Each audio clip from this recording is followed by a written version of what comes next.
할렐루야, 날마다 새벽 만나러 여러분을 찾아가는 만나교회 김태광 목사입니다.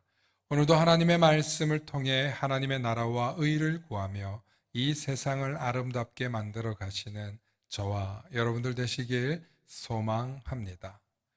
오늘 우리에게 주시는 말씀은 출애굽기 6장 2절로부터 5절의 말씀입니다. 하나님이 모세에게 말씀하여 이르시되 나는 여호와이니라. 내가 아브라함과 이삭과 야곱에게 전능의 하나님으로 나타났으나 나의 이름을 여호와로는 그들에게 알리지 아니하였고 가나안 땅 곧 그들이 거류하는 땅을 그들에게 주기로 그들과 언약하였더니 이제 애굽 사람이 종으로 삼은 이스라엘 자손의 신음소리를 내가 듣고 나의 언약을 기억하노라. 아멘.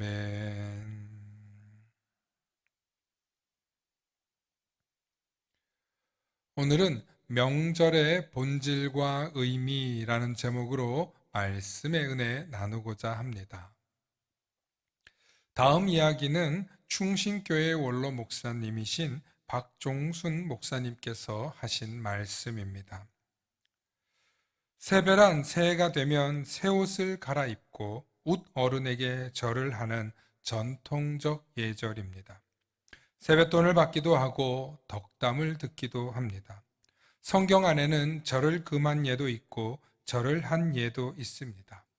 새긴 우상을 만들지 말라, 어떤 형상도 만들지 말라, 그것들에게 절하지 말라, 그것들을 섬기지 말라고 했습니다.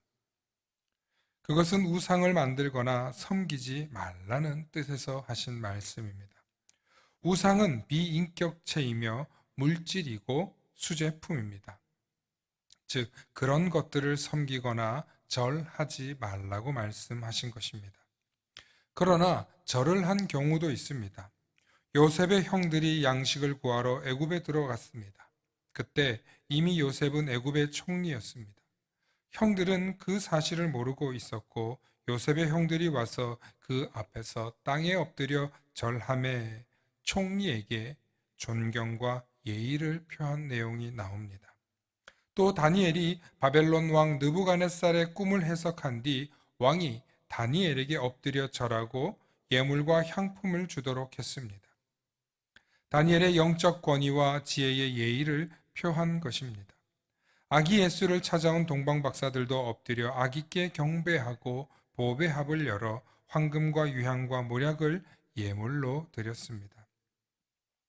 새해를 맞아 웃 어른을 찾아 세배하는 것은 우상 숭배가 아닙니다. 자녀나 아랫사람이 지켜야 할 예의이고 도리인 것이죠.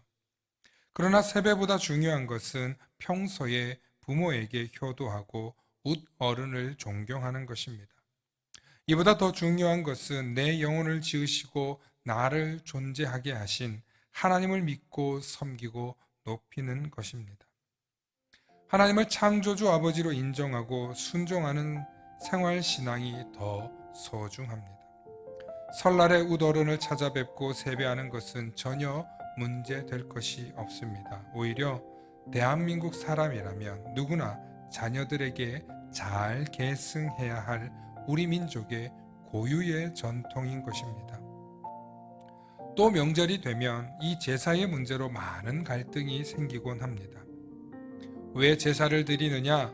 귀신에게 절하지 말라고 하더라 하는 문제로 큰 갈등과 분란이 납니다.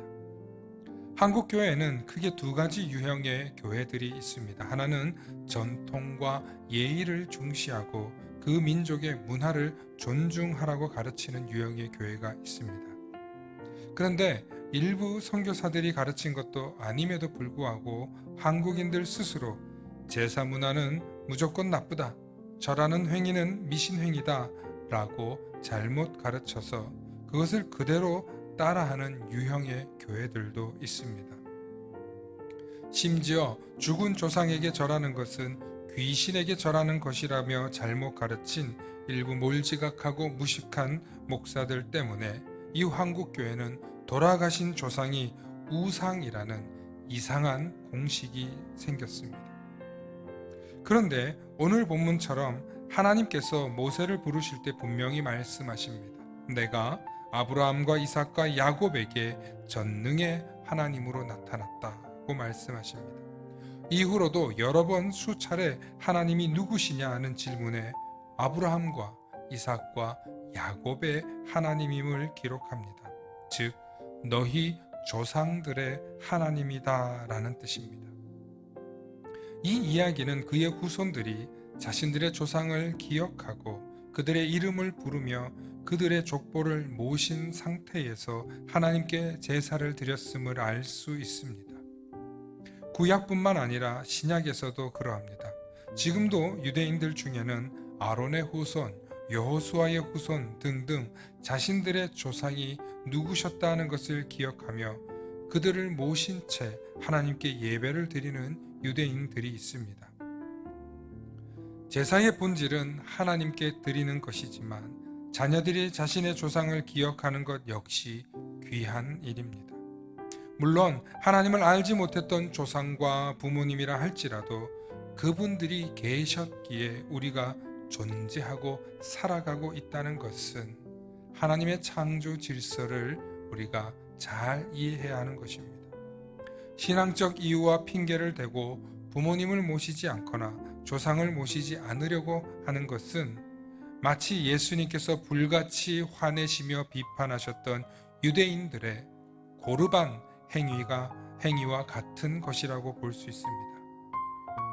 고르반은 하나님께 드림되었다는 이유로 자신이 가진 재산을 팔아 부모님을 섬기지 않는 나쁜 자식들을 향한 예수님의 비판이셨습니다.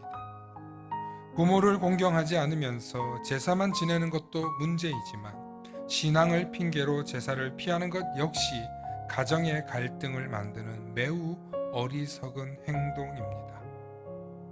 새해가 되면 갈등보다는 화해와 덕담이 넘쳐나시는 모든 가정의 성도님들이 되시길 소망합니다. 하나님께서 사랑의 하나님이셨듯이 하나님을 믿는 성도들이라면 언제나 사랑으로 널리 이해하고 포용하실 수 있기를 부탁드립니다. 오늘도 그런 믿음을 잃지 않으시고 절차와 예식으로 갈등하는 가정들이 아니라 하나님을 섬기는 그 사랑의 마음으로 가족들과 화해하고 포용하시는 온 가정들 되시길 부탁드립니다. 샬롬.